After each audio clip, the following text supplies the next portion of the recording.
Hello दोस्तों, मैं प्रशांत कुमार। स्वागत है आज के इस क्लास में। प्रीवियस क्लास में हमने डिस्कस किया था यूक्लिड डिवीजन लेमा के बारे में और यूक्लिड डिवीजन एल्गोरिथम के बारे में।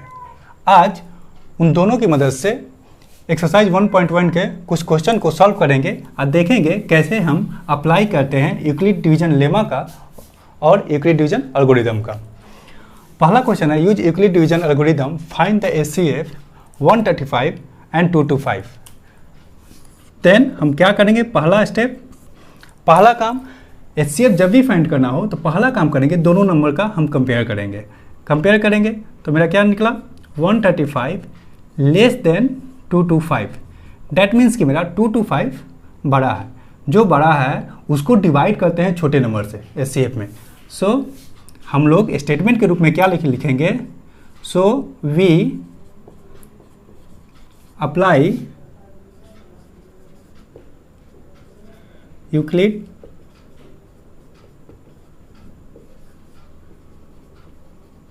Division lemma to 225 to 135। आप कोशिश कीजिएगा कि बड़ा नंबर को पहले लिखें, क्यों? क्योंकि बड़े नंबर को हमको डिवाइड करना रहेगा छोटे नंबर से। तो यूक्लिड डिवीजन लेमा में क्या देखते हैं हम लोग, क्या आता था मेरा यूक्लिड डिवीजन लेमा का क्या कंडीशन था कि मेरा एक कोई इंटीजर था,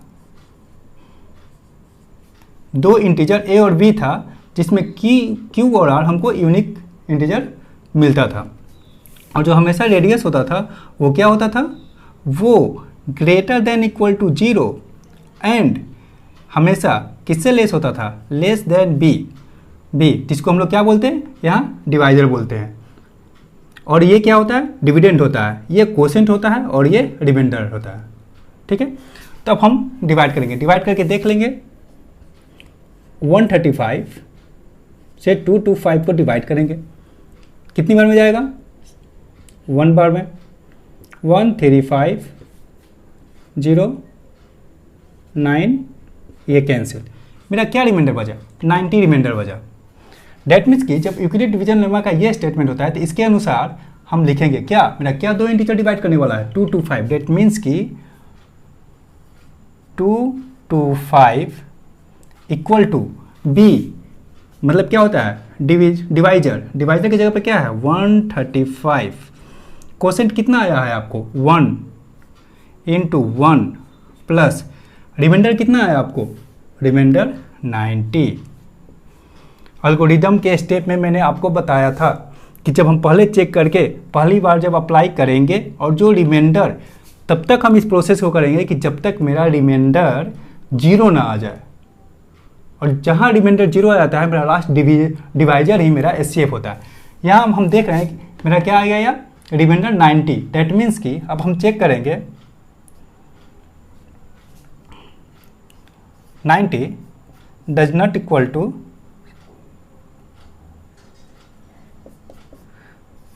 0। मेरा रिमाइंडर 90 मेरा क्या आया, जो 0 से बराबर नहीं आया, 0 के बराबर नहीं आया। So again we apply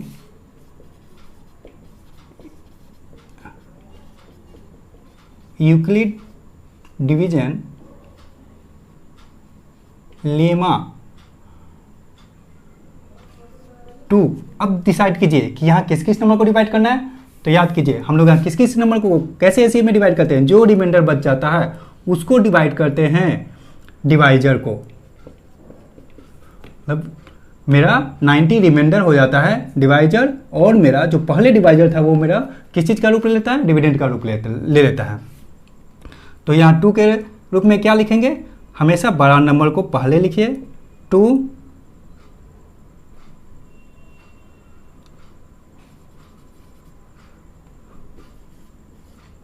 90। अब हम डिवाइड करेंगे,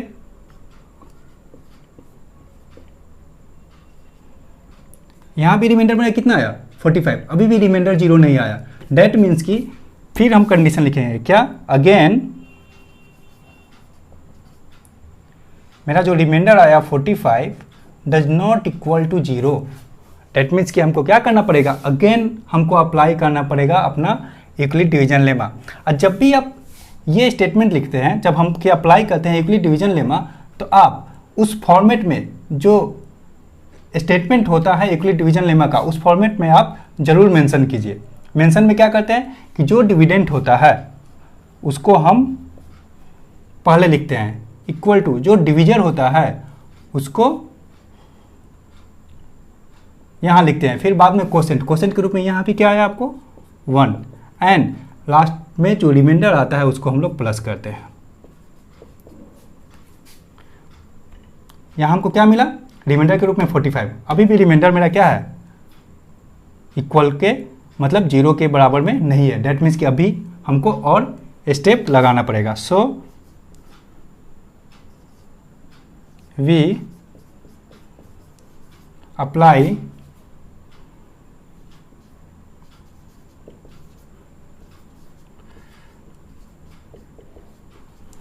यूक्लिड डिवीजन लेमा 2। अब किससे किसको लगाएगा, फिर अब हम इस 45 से डिवाइड करेंगे किसको, इसके पहले वाला डिवाइजर को। दैट मीन्स कि 90 टू 45, 90 एंड 45 को करेंगे हम, उसके स्टेटमेंट के रूप में लिख देंगे। क्या मेरा आया है यहाँ डिविडेंड के रूप में, डिविडेंड के रूप में यहाँ मेरा 90 आया। 90 equal to divisor into quotient. Quotient कितना आएगा देख लेते हैं, 45 टू जा 90, कोसेंट मेरा आया 2। यहाँ मेरा रिमाइंडर क्या आया, कुछ नहीं। डेट मीन्स कि मेरा 0, मेरा यहाँ रिमाइंडर, डेट मीन्स कि मेरा यहाँ जो रिमाइंडर आ गया वो क्या हो गया, इक्वल टू 0। जैसे मैंने कहा कि जैसे आपका रिमाइंडर 0 आता है, आपका लास्ट डिविजर ही मेरा क्या हो जाता है, 45 आ जाता है। देन वी राइट, क्या लिख सकते हैं, HCF of 135 and 225 equal to 45 answer. अब प्लीज स्टेटमेंट को जरूर मेंशन करें। आप सिर्फ इस स्टेटमेंट को भी मेंशन कर सकते हैं, जैसे पहला चेक कीजिए, फिर इस स्टेटमेंट को लिखिए। यहाँ 90 नहीं आया, सॉरी आपका रिमाइंडर 0 के बराबर नहीं आया, फिर चेक कीजिए कि वो रिमाइंडर आपका 0 के बराबर आया कि नहीं। ठीक है, फिर अगेन डिवाइड कीजिएगा, फिर आपको ये स्टेप लिखना है। बोर्ड में ये आपको डिसाइड करना पड़ेगा कि आपका क्वेश्चन कितने नंबर का है। ठीक, अगर 1 नंबर का भी क्वेश्चन आता है, कभी कभी एक क्वेश्चन 1 नंबर या 2 नंबर में आता है, तो अगर 2 नंबर का भी आता है तो आपको स्टेटमेंट अप्लाई करना है, कीजिए। समझे, आपको अच्छे से समझ में आया होगा, नोट डाउन कर सकते हैं। फिर हम दूसरे क्वेश्चन को देखते हैं। चलिए अब देखते हैं सेकेंड नंबर क्वेश्चन। सेकेंड में है कि so that any positive odd integer is of the form of 6q + 1, 6q + 3 and 6q + 5 where q is some integer. Question देखते हैं, एक आइडिया हमको मिल रहा है क्या, सभी 6q + 1, 6q + 3 एंड 6q + 5। ये देखते ही हमको यूक्लिड डिवीजन लेमा का स्टेटमेंट हमको याद पड़ा है। यूक्लिड डिवीजन लेमा का स्टेटमेंट क्या है, a = bq + r। सेम इस फॉर्मेट में है ना, कुछ तो आइडिया लग जा रहा है। देन हम लोग पहला क्या, so that any positive integer, that means कि हमको पॉजिटिव इंटीजर नहीं पता है, तो हम क्या कर लेंगे, let a be the positive integer. हम पहला काम क्या किया कि वो एक पॉजिटिव इंटीजर मान लिए कि वही मेरा पॉजिटिव इंटीजर है। इस फॉर्म में है, डेट मीन्स कि हम कौन सा थ्योरम लगा लेंगे, यूक्लिड डिवीजन लेमा वाला। बाय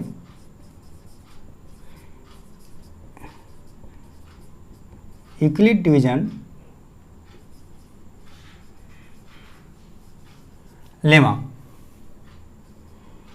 वहां क्या देखे हम लोग, a is equal to b q plus r. तो जैसे हम ए को मान लिए हैं कोई इंटीजर, डेट मीन्स कि मेरा बी किस फॉर्मेट में है, मेरा 6q + 1 6q + 3, डेट मीन्स कि मेरा b इजकल टू क्या आ जाएगा 6। b के रूप में मेरा क्या दिया हुआ है 6 दिया हुआ है, b के रूप में 6 दिया हुआ है। तो यूक्लिड डिवीजन लेमा में एक चीज़ देखते हैं, वेयर जहां हम लोग को स्टेटमेंट लिखते हैं a equal to bq + r, यहाँ r हमेशा लेस देन b आना चाहिए और ग्रेटर देन इक्वल टू 0 आना चाहिए, होता है ना। अब देखिए b, डेट मीन्स कि ये b के जगह पे क्या है 6, डेट मीन्स कि मेरा यहाँ r का वैल्यू क्या आएगा 6 से कम आएगा। मैंने प्रीवियस जब डिस्कस किया था यूक्लिड डिवीजन लेमा थ्योरम, तो मैंने आपको डिवाइड करके बताया था भाई कि रेडियस क्या क्या आ सकता है जब किसी से डिवाइड करते हैं, तो हमेशा डिवाइजर से कम आता है, करके बताया था। जो नहीं देखें पहले उस वीडियो को देख लें, तब यहाँ है आपको बहुत अच्छे से समझ में आएगा। करते हैं, डेट मीन्स कि मेरा यहाँ r की जगह पे क्या हो सकता है 0 1 2 3 4 एंड 5, 6 नहीं होगा बिकॉज ऑफ ये डिविजर से लेस होता है, ये 5 वैल्यू। अब हम जब r की जगह पर ये 5 इंटीजर हमको मिल गया, हम पुट करके देखते हैं इस कंडीशन में कि हमको क्या क्या मिलता है। पहले जैसे हम b इजकल टू उस फॉर्मेट में करते हैं तो हम क्या मिल जाता है मेरा a equal to 6q plus r का 5 इंटीजर हमको मिला, ये वैल्यू ले सकते हैं। तो पहला हम केस 1 ले लेते हैं, केस 1 के रूप में क्या 0 लेते हैं, डेट मीन्स की 0। तो मेरा यह क्या आ जाएगा केवल 6q के रूप में, ठीक है।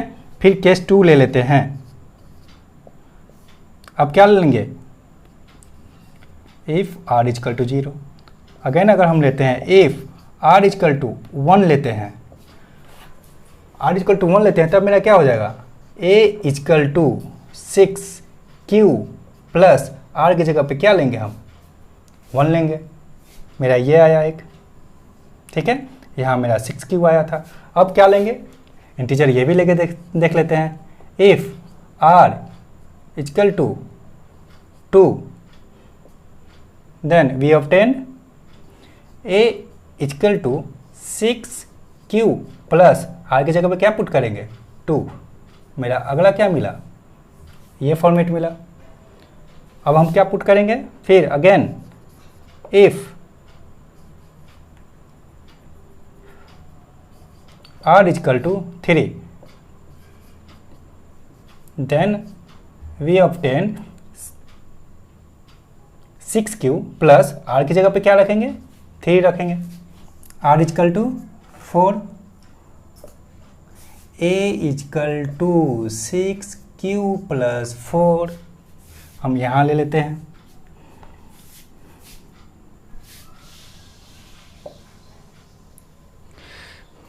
आप केस डाल सकते हैं, केस 2 केस 3, केस 3 इतना लिखना ज़रूरी है नहीं, सिर्फ r भी हम लेंगे तो ये लिखने की ज़रूरत नहीं है, सिर्फ हम r का वैल्यू जितना इंटीजर मिला लिए 4 तक लिए 5 लेते हैं। If we take r equal to 5 then we get a equal to 6q plus format में r की जगह पे 5। अब हम ऑब्जर्व करते हैं क्या क्या हमको मिला। पहला 6q, सेकेंड 6q प्लस 1, जब 2 लिए रेडियस तो 6q plus 2, 6q plus 3, 6q plus 4 and 6q plus 5। हम देखते हैं, देखिए 6q, 6 मेरा इवन नंबर है और क्यू मेरा क्या बोला है कि सम इंटीजर। हम क्यू के जगह पे कोई भी इंटीजर लेते हैं, इंटीजर डैट मीन्स कि हम लोग लिख सकते हैं क्या कि q greater than equal to 0। क्यों? क्योंकि बोला है सम इंटीजर। इंटीजर मतलब वो या तो 0 होगा, 0 से बड़ा होगा, तो कुछ भी ले। अब हम करते हैं, जब 6 एक इवन नंबर है, इवन नंबर में कोई भी इंटीजर मल्टीप्लाई करेंगे तो हमेशा कोई भी जब इवन नंबर में मल्टीप्लाई करते हैं तो हमको इवन ही प्राप्त होता है। ठीक है, तो ये मेरा क्या निकल गया, ये मेरा देख रहे हैं कि मेरा इवन आ जा रहा है। अगला केस देखते हैं 6q। अब जहाँ भी हमको 6q, क्योंकि 6 इवन और उसके साथ q जो एक इंटीजर का रूप है वो मेरा मल्टीप्लाई होगा, इवन ही देगा।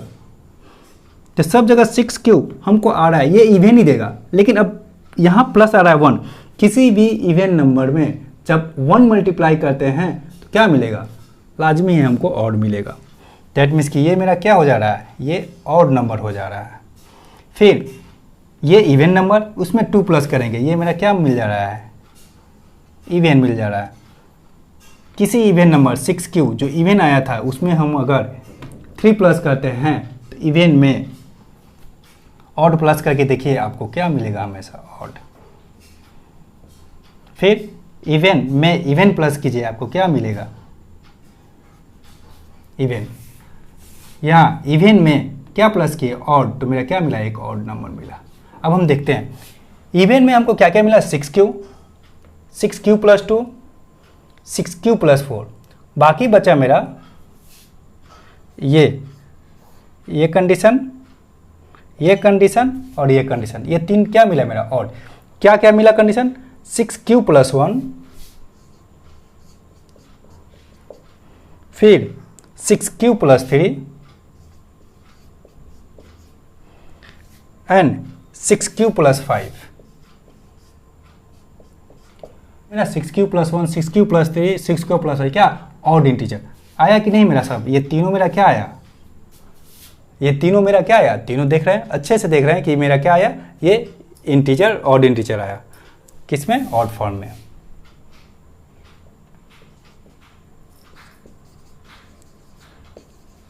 दीज आर इन ऑड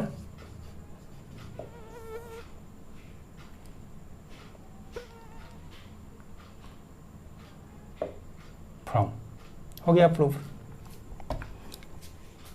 अच्छे समझ में आ गया होगा आप लोग को। एक और क्वेश्चन देख लेते हैं हम लोग। चलिए आइए देखते हैं थर्ड नंबर क्वेश्चन। क्या है third number question, an army contingent of 616 member is to march behind an army band of 32 members in a parade. The two groups are to march in the same number of column. What is the maximum number of column in the which can march? देखिए two group और क्या बोल रहा है, same number of column. Two group में same number of column, that means कि ये क्या सब में कुछ कॉमन नंबर, जब सेम नंबर ऑफ कॉलम होगा दैट मीन्स कि कॉमन का बात आ रहा है। कॉमन मतलब पक्का हमको क्या करना है, एचसीएफ फाइंड करना है 606 और 32 का। तो एचसीएफ ऑफ 606 एंड 32 दो नंबर का एचसीएफ किस मेथड से निकालते हैं, यूक्लिड डिवीजन एल्गोरिथम से। वो भी किसकी हेल्प से, यूक्लिड डिवीजन लेमा के प्रूवन स्टेटमेंट के हेल्प से। लिखते हैं तो बाय यूक्लिड डिवीजन लेमा क्या होता है मेरा, a is equal to b q plus a r. अच्छे से आप लोग की याद हो गया होगा स्टेटमेंट। क्या करेंगे हम लोग, 616 ग्रेटर देन 32 है तो निकालेंगे पहले स्टेटमेंट। क्या 32 को से डिवाइड करेंगे 616 को, पहले कितने बार बजाएगा, 32 2 जा 64, 32 1 जा 952 कम है। अभी एक नंबर डेट मीन्स के भी पूरा डिवाइड नहीं लगा है। अब कितनी बार में जाएगा, 8 लेते हैं, 8 2 जा 16, 8 3 जा 24 और 25, 9 लेते हैं तो 9 3 जा 27 और एक 28, 9 बार में शायद चला जाना चाहिए। 9 2 जा 18, 9 3 जा 27, 28, 8 0 एंड ये रिमाइंडर क्या बचा हमारा 8। डेट मीन्स कि पहले हम जैसे किए यूक्लिड डिवीजन लेमा स्टेटमेंट के अनुसार क्या लिख सकते हैं हम लोग, पहले किसको लिखते हैं डिविडेंड को। डेट मीन्स कि लिख सकते हैं 606 इक्वल टू, फिर क्या लिखते हैं डिविजर को 32, फिर मल्टीप्लाई क्या होता है मेरा कोसेंट 19 प्लस रेडियस कितना आया आपका 8, यह आया। फिर एचसीएफ में जब तक रिमाइंडर 0 नहीं आया, अभी रिमाइंडर 0 नहीं आया, डेट मीन्स कि इसको फिर से डिवाइड करेंगे। अब मेरा डिविडेंड कौन सा हो जाएगा, प्रीवियस वाला डिवाइजर 8 4 जा 32, यहाँ मेरा 0 आ गया रिमाइंडर के रूप में। डेट मीन्स कि जहाँ 0 आता है वही डिविजर, जिस डिविजर की मदद से मेरा 0 आता है वही डिविजर मेरा एचसीएफ हो जाता है। पहले इसको हम लिख लेंगे क्या कि मेरा 8 r equal to 8 does not equal to 0, ठीक है।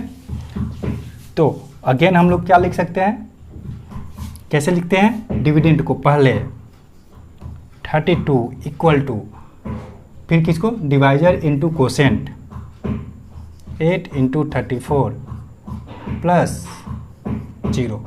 मेरा जैसे रिमाइंडर 0 आ गया, डेट मीन्स कि हम लोग लिख सकते हैं क्या एचसीएफ ऑफ मेरा लास्ट डिविजर क्या है मेरा 8, डिविजर ऑफ एचसीएफ ऑफ कितना कितना का 616 एंड 32,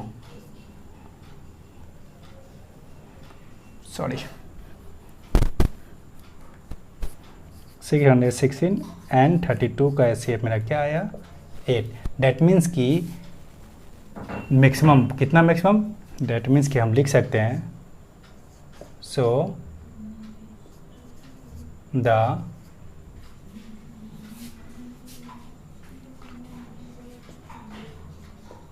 मैक्सिमम, शॉर्ट में लिख देते हैं maximum number of column equal to कितना हो जाएगा 8, ठीक है। आज इतना ही क्वेश्चन रहने देते हैं, नेक्स्ट इसके क्वेश्चन हम कल करवा देंगे, ठीक है। जहां आप लोगों को प्रॉब्लम है फिर से ज़रूर पूछिए, और आपका जो पहले प्रीवियस वीडियो नहीं देखे हैं वो ज़रूर वीडियो को देखें, सॉरी मिटा दिया, वो देख लेंगे तो ये अच्छे से समझ में आ जाएगा।